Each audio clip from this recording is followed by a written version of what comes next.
வணக்கம்.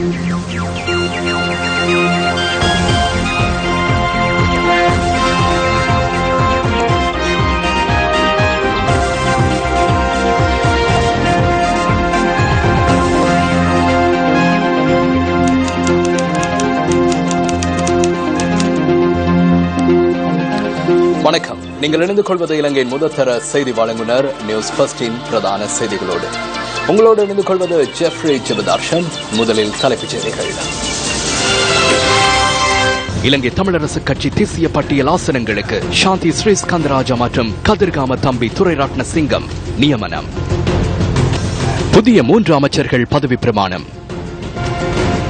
ஜனாதிபதி, பிரதமர் மற்றும் ரசிகர்களின் உணர்வு பூர்வமான பெரிய விடைக்கு மத்தியில் விடை பெற்றார் சங்கக்காரர். අපි ඉල්ලා සිටිනවා බ්‍රිතාන්‍යයේ ශ්‍රී ලංකා මහ කොමසාරිස්වරයා වශයෙන් පත්වීම බාර ගන්නයි කියලා හිතනවා. එතුමත් එක්ක මම හිතන්නේ මේ දේ තවදුරටත් සාකච්ඡා කරන්න ඕනේ.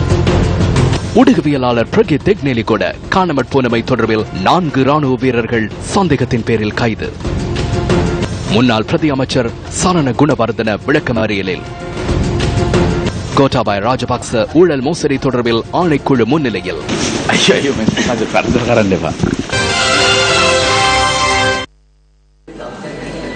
இனி விரிவான செய்திகள். புதிய அரசாங்கத்தின் 3 அமைச்சர்கள் இன்று ஜனாதிபதி முன்னிலையில் பதவி பிரமாணம் செய்து கொண்டனர். ஜனாதிபதி செயலகத்தில் இந்த பதவி பிரமாண நிகழ்வு இடம்பெற்றது. வெளிவிவகார அமைச்சராக மங்கள சமரவீர பதவி பிரமாணம் செய்து கொண்டார். கலாநிதி விஜயதாச ராஜபக்ச நீதி அமைச்சராகவும், DM சுவாமிநாதன் புனர்வாழ்வு மற்றும் மீள்குடியேற்ற அமைச்சராகவும் பதவி பிரமாணம் செய்து கொண்டனர்.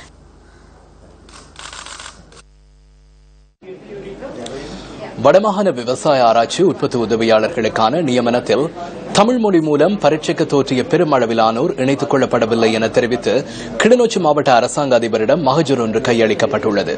கிளிநொச்சி விவசாயிகள் சிலரினால் இன்று காலை கிளிநொச்சி மாவட்ட அரசாங்க அதிபர் சுந்தரம் அருமை நாயகத்திடம் இந்த மகஜர் கையளிக்கப்பட்டுள்ளது. வடமாகாண விவசாய ஆராய்ச்சி உற்பத்தி உதவியாளர் 361 பேருக்கான நியமனம் இன்று வழங்கப்பட்டுள்ளது. வடமாகாண விவசாய ஆராய்ச்சி உற்பத்தி உதவியாளர் தேர்வுக்கான பரீட்சையில் வடமாகாணத்தை பிரதிநிதித்துவப்படுத்தி தமிழ் மொழி மூலம் 5000 பேர் தோற்றியுள்ளனர்.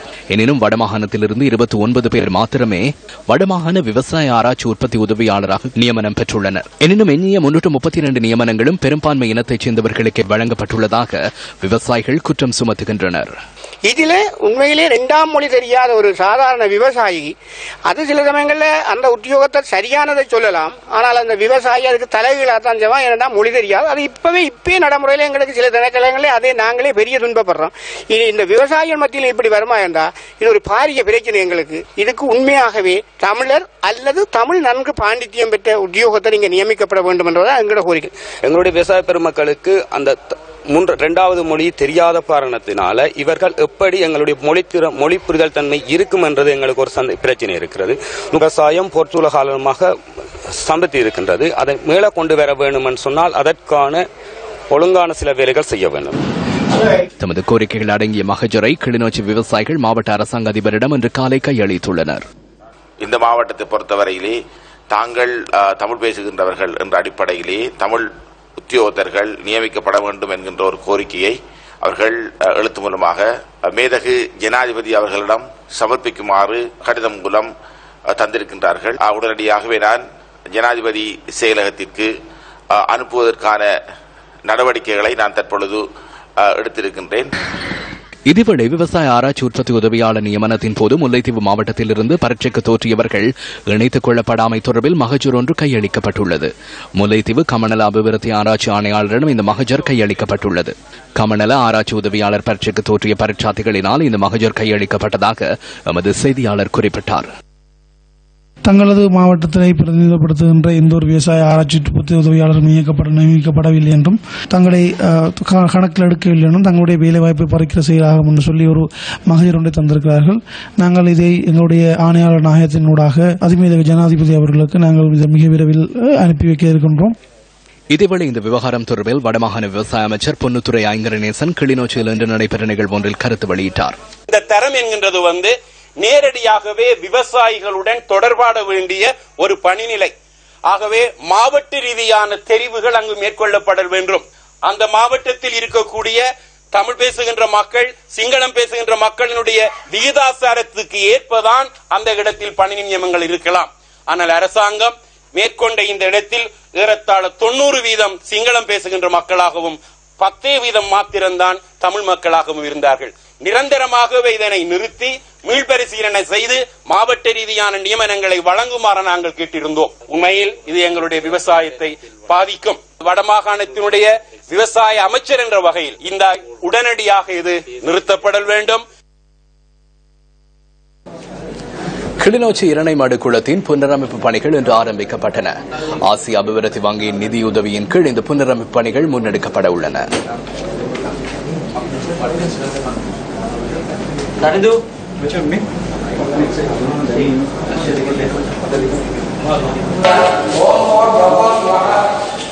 கிளிநொச்சி கனகாம்பிகை அம்மன் ஆலயத்தில் நடைபெற்ற விசேட பூஜைகளை அடுத்து இந்த குளத்தின் புனரமைப்பு பணிகள் ஆரம்பிக்கப்பட்டன. வடமாகாண விவசாய அமைச்சர் ப. ஐங்கரநேசன் தலைமையில் நடைபெற்ற இந்த நிகழ்வில் பிரதேச அரசியல்வாதிகள் சிலரும் கலந்து கொண்டிருந்தனர்.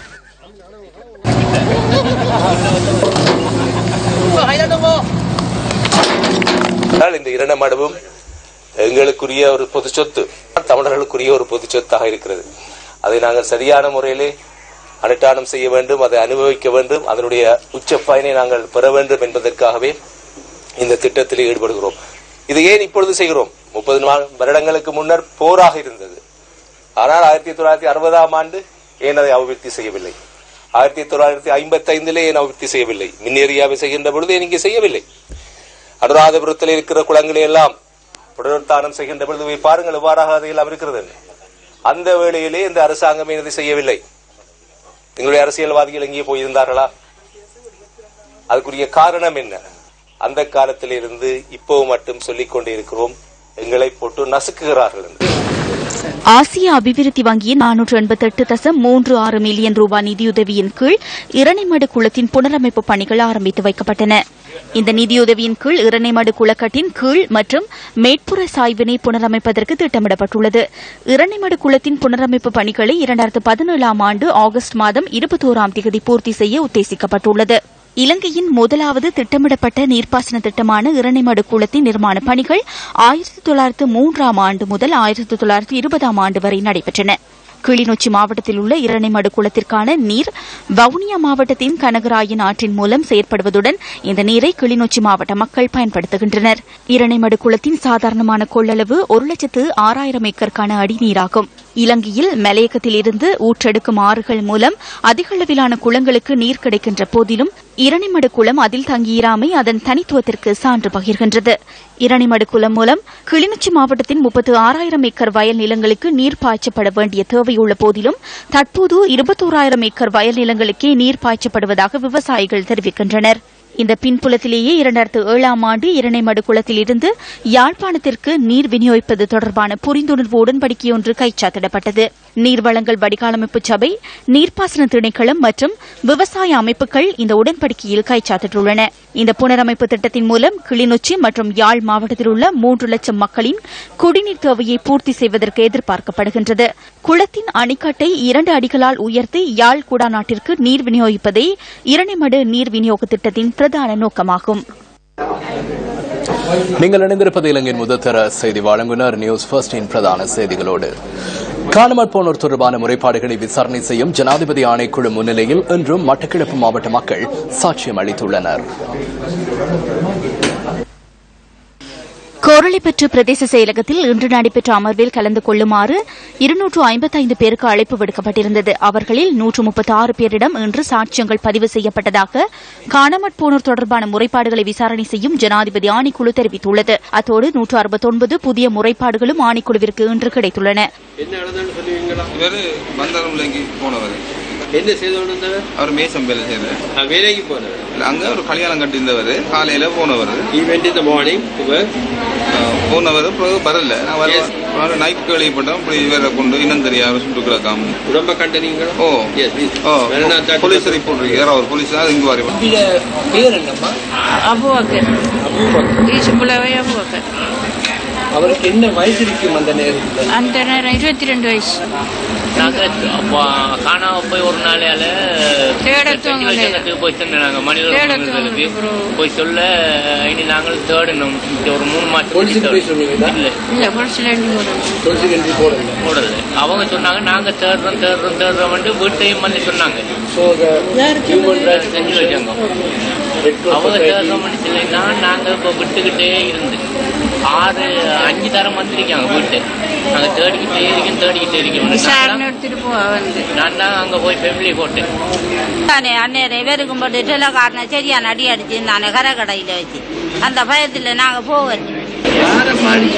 டெலோகாராக அந்த டெலோகாராக அந்நேரம் அந்த நாங்க போகலையா. நாங்க மரண பதியம் எடுக்கல.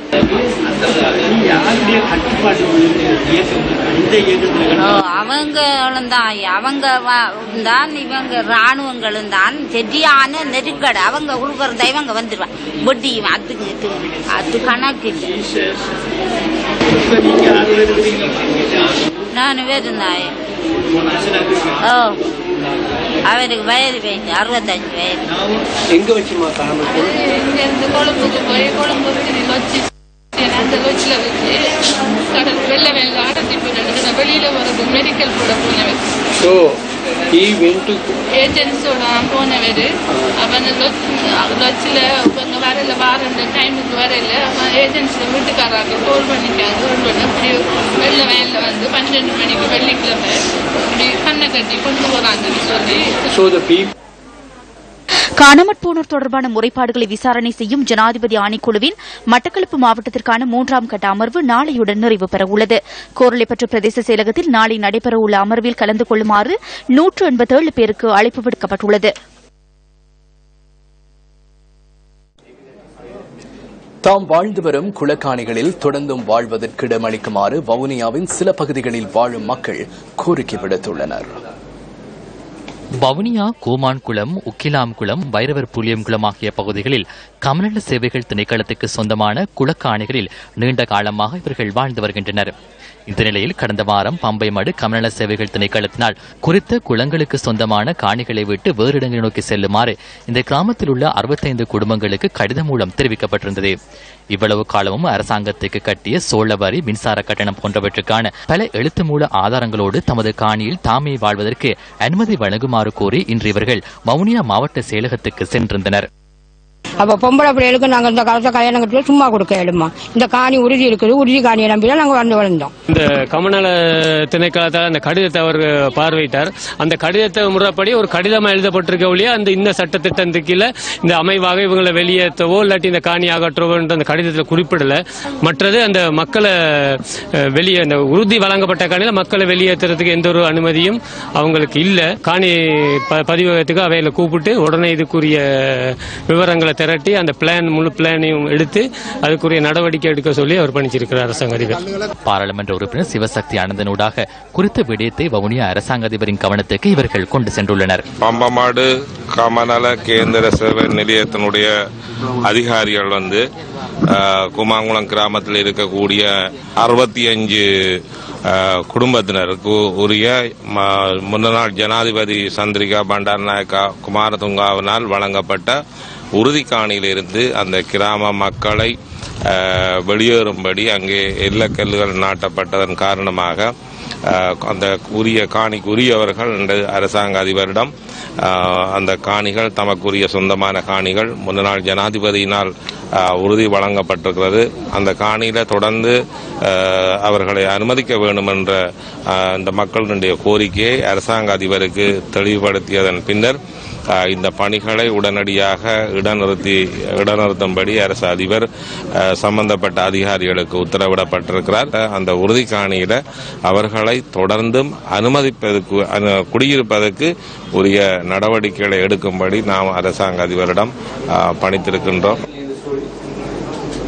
இந்த விடயம் தொடர்பாக தகவல்களை அறிந்து கொள்ள வவுனியா அரசாங்க அதிபருடன் தொடர்பு கொள்ள நாம் பல தடவைகள் முயற்சித்தாலும் அது பலன் அளிக்கவில்லை. தேசிய அரசாங்கத்தினால் முன்னெடுக்கப்பட வேண்டிய பிரதான விடயங்கள் தொடர்பில் மாதுலுவாவை சோபித்த தேரர் இன்று இடம்பெற்ற ஊடக சந்திப்பில் கருத்து வெளியிட்டார். ජනතාව විසින් ප්‍රතික්ෂේප කළ மக்களால் புறக்கணிக்கப்பட்ட வேட்பாளர்களுக்கு மீண்டும் சந்தர்ப்பம் வழங்கும் நடவடிக்கையை நாங்கள் வன்மையாக கண்டிக்கின்றோம். அதேபோன்று அவர்களுக்கு அமைச்சு பதவிகள் வழங்கப்படுமாயின் அதனை மிகவும் மோசமான செயலாகவே கருதுகின்றோம். தேசிய அரசாங்கத்திற்கு செல்வதாயின் 45 அமைச்சர்களினால் முன்னெடுக்க முடியும். முன்னர் இருந்ததை போன்று பெரும் தொகையான அமைச்சர்கள் வேண்டாம். அந்த முறைமையை நாங்கள் வன்மையாக கண்டிக்கின்றோம். இவர்கள் தேசிய அரசாங்கத்தில் இணைந்துள்ளமை உண்மை. ஆனால் ஊழல் மோசடிகளிலிருந்து தப்பிப்பதற்கு இதனை ஏணியாக பயன்படுத்திவிடக் கூடாது. ஐக்கிய மக்கள் சுதந்திர கூட்டமைப்பில் அங்கம் வகிக்கும் சில கட்சிகளின் பிரதிநிதிகள் இன்று ஊடக சந்திப்பு ஒன்றில் கலந்து கொண்டிருந்தனர். கூட்டமைப்புக்குள் மஹிந்த தரப்பு, மைத்ரி தரப்பு என 2 தரப்புகள் இருந்தன. தற்போதும் உள்ளன. அதிகாரம் தற்போது மைத்ரி பக்கம் சாய்ந்துள்ளது. கட்சியின் ஒழுக்கத்தை மீறி கட்சியிலிருந்து நீக்குவதற்கும் கட்சியிலிருந்து அவர்கள் வகிக்கும் பதவிகளிலிருந்து நீக்குவதற்கும் முடியுமான அச்சுறுத்தல் தொடர்ந்தும் விடுக்கப்படுகின்றது. தமது மனச்சாட்சிக்கு ஏற்ப ஐக்கிய தேசிய கட்சிக்கு எதிராக செயற்படும் தேவையுள்ள உறுப்பினர்களின் தலைகளுக்கு மேலால் உள்ள வாள் போன்று அந்த அச்சுறுத்தல் உள்ளது. கணக்காய்வு சட்டம் மற்றும் தகவல் அறியும் சட்டம் என்பவற்றை மக்கள் கோரியிருந்தனர். ஆகவே அவற்றை முன்வைப்பதற்கு எதிர்க்கட்சி என்ற வகையில் நாம் செயற்படுவோம். தேர்தலுக்கு முன்னர் டிலான் பெரேரா போன்றவர்களும் முறிகள் மோசடி தொடர்பிலும் மேலும் பல விடயங்கள் தொடர்பிலும் பேசினர். விசக்குப்பிகளை கொண்டு வந்து காட்டினர். அவ்வாறு கூறியவர்கள் எவ்வாறு திருடர்களோடு அமைச்சரவையில் அமர முடியும்? மக்களின் ஆதரவற்றவர்களின் பட்டியலாக தேசிய பட்டியல் மாறியுள்ளது. அது பின்னவெளி யானைகள் சரணாலயம் போன்றது. ஒழுக்கம் என்ற தடியை காட்டி ஸ்ரீலங்கா சுதந்திர கட்சியை அரசாங்கத்துக்குள் உள்வாங்கினால் கூட்டமைப்பில் ஏனைய கட்சிகளில் உள்ள 10 பேரே எஞ்சுவர். அதன்போது தமிழ் தேசிய கூட்டமைப்புக்கு எதிர்க்கட்சி தலைவர் பதவி கிடைக்கும். சாப்பாட்டு தட்டு சோறு அதிகளவில் இருந்தாலும் கறி இல்லாமல் அதனை சாப்பிட முடியாது. ஐக்கிய மக்கள் சுதந்திர கூட்டமைப்பு கலைக்கப்படுவதாக பொய் பிரச்சாரம் செய்கின்றனர். எனினும் அவ்வாறு இடம்பெறாது என்பதனை கூற வேண்டும். இன்னும் 5 வருடங்களுக்கு ஐக்கிய மக்கள் சுதந்திர கூட்டமைப்பை கலைக்க முடியாது. சுசில் பிரேமஜெயந்தவுடன் இணைந்தே நீங்கள் தேர்தல் செயற்பாடுகளை முன்னெடுத்தீர்கள். தற்போது அவருடன் கலந்துரையாடுவதில்லையா? அவர் தற்போது அமைச்சு பதவியொன்றை எடுக்கப் போகின்றாராம். எனக்கு தெரியாது. ஆனால் அப்படி ஒரு தகவல் உள்ளது. உங்களுடன் இணைந்திருந்த தரப்பினர் பிளவுபட்டுள்ளனரா? இல்லை. ஜனாதிபதி மைத்ரிபாலவின் நிறைவேற்று அதிகாரத்தின் வல்லமைக்கு முதுகெலும்பில்லாதவர்கள் அடிபணிகின்றனர். அது முதுகெலும்பு தொடர்பிலான பிரச்சனை, எமது பிரச்சனை அல்ல. நல்லாட்சிக்கான பெண்கள் அமைப்பு இன்று கொழும்பில் ஊடகவியலாளர் சந்திப்பு ஒன்றை ஏற்பாடு செய்திருந்தது. விசேடமாக இந்த காலப்பகுதியில் ரோசி போன்ற ஒருவர் வலுவான நிலையில் ஜனநாயகத்தை மற்றும் நல்லாட்சியை முன்னெடுக்க முடியும். எனவே அவர் பாராளுமன்றத்தில் இல்லாமை எமக்கு பாரிய இழப்பாகும். தேசிய பட்டியலில் இவருக்கு சந்தர்ப்பம் கிடைக்கும் என எதிர்பார்த்தோம். முடிந்தால் பிரதமர் அவரை தேசிய பட்டியலினூடாக கொண்டு வருமாறு கேட்டுக் கொள்கின்றோம். அதேபோன்று ரோசி சேனாநாயக்க மீள வாக்குகளை எண்ணுமாறு கேட்டுக் கொண்டுள்ளதாக எமக்கு அறிவித்துள்ளார். இம்முறை தேர்தல் ஊடாக இடதுசாரி கட்சிகளின் முடிவு எழுதப்பட்டதாக மக்கள் சேவகர் கட்சியின் தலைவர் சோமவாங் சாமரசிங்க தெரிவித்துள்ளார். கொழும்பில் இன்று இடம்பெற்ற ஊடக சந்திப்பில் அவர் இதனை கூறினார். தேர்தலில் கருப்பு பணம் பரிமாற்றம் தாராளமாக இடம்பெறுகின்றது. வன்முறைகள் குறைந்த நிலையில் மறுபக்கம் இவ்வாறான நடவடிக்கைகள் அதிகரித்துள்ளன. ஒரு கட்சி கூட வெற்றி பெறவில்லை. மக்கள் விடுதலை முன்னணி உள்ளிட்ட இடதுசாரி கட்சிகள் தோல்வியடைந்துள்ளன. இது பாரிய தோல்வியாகும். கம்யூனிஸ்ட் கட்சியோ சமசமாஜ கட்சியோ அல்லது நவ சமசமாஜ கட்சியோ எதிர்காலத்தில் எந்த ஒரு சந்தர்ப்பத்திலும் தனியொரு கட்சியாக பாராளுமன்றத்துக்கு செல்ல முடியாது. மக்கள் விடுதலை முன்னணி மிகவும் மோசமான தோல்வி இந்த தேர்தலில் அடைந்துள்ளது. அடுத்தபடியாக தேர்தலின் செலவுகள். முன்னர் பொது தேர்தலில் களமிறங்க வேண்டுமாயின் 2-3 வாகனங்களை விற்க வேண்டும். வெற்றி பெறுபவர்களின் வாகனத்தை பெற்றுக் கொள்வதற்காக இருப்பார்கள். இத்தகைய கட்சி இந்த தேர்தலில் செலவிட்ட விதம் கேள்விக்குறியாக உள்ளது. முடியும் என்பதற்காக அல்ல, இயலாமை காரணமாகவே தற்போது இந்த தேசிய அரசாங்கம் முன்னெடுக்கப்படுகின்றது. மைத்ரிபால சிறிசேனவின் இதுவரை கால பயணத்தை நாங்கள் அனுமதிக்கின்றோம். ஆனால் தற்போது பிரச்சனை உள்ளது. 2 ஆண்டுகளுக்கு பின்னர் என்ன நடக்கப் போகின்றது? மட்டக்களப்பு ஏறாவூரில் நடைபெற்ற நிகழ்வு ஒன்றில் கிழக்கு மாகாண முதலமைச்சர் ஆபிஸ் நாசிர் அகமது கலந்து கொண்டு உரையாற்றினார். இனப்பிரச்சினை தீர்வு எந்தவித பேச்சுவார்த்தையும் இல்லாமல் கௌரவ ஜனாதிபதி அவர்களும் கௌரவ பிரதம மந்திரி அவர்களும் 13வது அரசியல் சட்ட திருத்தத்தை உடனடியாக அவரால் அமல்படுத்த முடியும். இந்த நாட்டிலே ஒரு சமாதான பேச்சுவார்த்தை அல்லது சமாதான தீர்வு உண்மையாகவே இடம்பெற வேண்டும் என்று அவர்கள் நினைத்தால் 13வது அரசியல் சட்ட திருத்தம் எந்தவித பேச்சுவார்த்தையும் இன்றி அது அமுல்படுத்தப்பட வேண்டும். கான்ஸ்டிடியூஷன்ல உள்ள விஷயம். ஒரு இனப்பிரச்சினை தீர்வுக்காக வடகிழக்கு இணைக்கப்பட்டு ஒரு மாகாண சபை என்ற அதிகூடிய அதிகாரமுள்ள ஒரு மாகாண சபை அமைப்பு உருவாக்கப்பட்ட அந்த 13வது அரசியல் சட்ட திருத்தம் இன்று வரைக்கும் ஏறத்தாழ 28 வருடங்களாக இந்த நாட்டிலே அமுல்படுத்தப்படாமல் இருக்கின்ற அந்த நிலை மாற்றியமைக்கப்பட்டு அதை அமுல்படுத்த வேண்டும் என்று கிழக்கு மாகாண முதலமைச்சர் என்ற ரீதியிலே மிகவும் தெளிவான ஒரு கோரிக்கையை இந்த அரசாங்கத்துக்கு நான் விடுக்க விரும்புகிறேன். ஊடகவியலாளர் பிரகீத் எக்னேலிகூட காணாமற் போனமை தொடர்பில் 4 ராணுவ அதிகாரிகள் குற்றப்புலனாய்வு திணைக்களத்தினால் இன்று கைது செய்யப்பட்டுள்ளனர். ஊடகவியலாளர் பிரகீத் எக்னலிகுட 2010 ஆண்டு பிப்ரவரி மாதம் 24ஆம் தேதியிலிருந்து காணாமல் போயுள்ளார். அதன் பின்னர் இதுவரை அவர் தொடர்பில் எவ்வித தகவலும் கிடைக்கவில்லை. இந்த சம்பவம் தொடர்பில் ராணுவத்தின் லெப்டினன்ட் கர்னல்கள் இருவரும், அலுவலக சார்ஜனும், கோப்ரல் ஒருவரும் குற்றப்புலனாய்வு திணைக்களத்தினால் இன்று கைது செய்யப்பட்டுள்ளனர். சில மணி நேரம் நடாத்தப்பட்ட விசாரணைகளை அடுத்து குறித்த 4 பேரும் கைது செய்யப்பட்டுள்ளனர். தாக்குதல் சம்பவம் ஒன்று தொடர்பில் முன்னாள் பிரதி அமைச்சர் சரண குணவர்தன இன்று கைது செய்யப்பட்டு விளக்கமறியலில் வைக்கப்பட்டுள்ளார். கடந்த 14ஆம் தேதி கம்பஹா நகரில் ஒருவர் மீது தாக்குதல் மேற்கொண்ட சம்பவம் தொடர்பில் முன்னாள் பிரதி அமைச்சர் சரண குணவர்தன உள்ளிட்ட 4 பேர் இன்று முற்பகல் கைது செய்யப்பட்டதாக போலீஸ் ஊடக பேச்சாளர் உதவி போலீஸ் அத்தியட்சகர் ருவான் குணசேகர தெரிவித்தார். பின்னர் அவர் நீதிமன்றத்தில் ஆஜர்படுத்தியதை அடுத்து எதிர்வரும் 26ஆம் தேதி வரை விளக்கமறியலில் வைக்கப்பட்டுள்ளார்.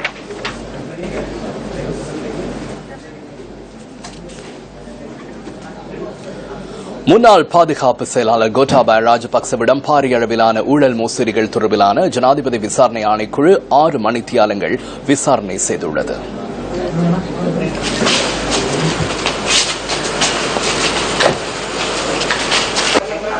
பண்டநாயக்க சர்வதேச மாநாட்டு மண்டப வளாகத்தில் உள்ள இந்த ஆணைக்குழுவிற்கு முன்பாக பாதுகாப்பு செயலாளர் கோட்டாபய ராஜபக்ச இன்று முற்பகல் பிரசன்னமானார்.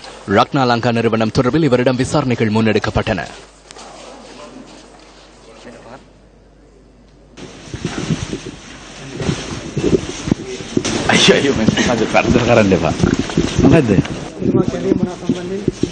රක්නා ආරක්ෂක ලංකා රක්නා ලංකා ආරක්ෂක සමාගම ගැන විස්තර දැනගන්න.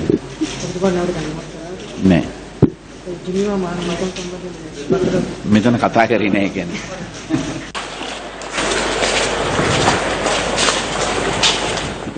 ரக்னா லங்கா சேவகின் ஜனாதிபதி வர்ண சந்தா விசேடமாக ரக்னா லங்கா ஊழியர்கள் 500 பேரை தேர்தலுக்கு பயன்படுத்தியமை மற்றும் 60 லட்சம் ரூபாய் செலவு செய்தமை போன்ற விடயங்களின் அடிப்படையிலேயே அவர் விசாரணைக்கு அழைக்கப்பட்டிருந்தார். அத்துடன் சிவில் பாதுகாப்பு திணைக்களத்தின் 150 ஊழியர்களையும் பயன்படுத்தியுள்ளனர்.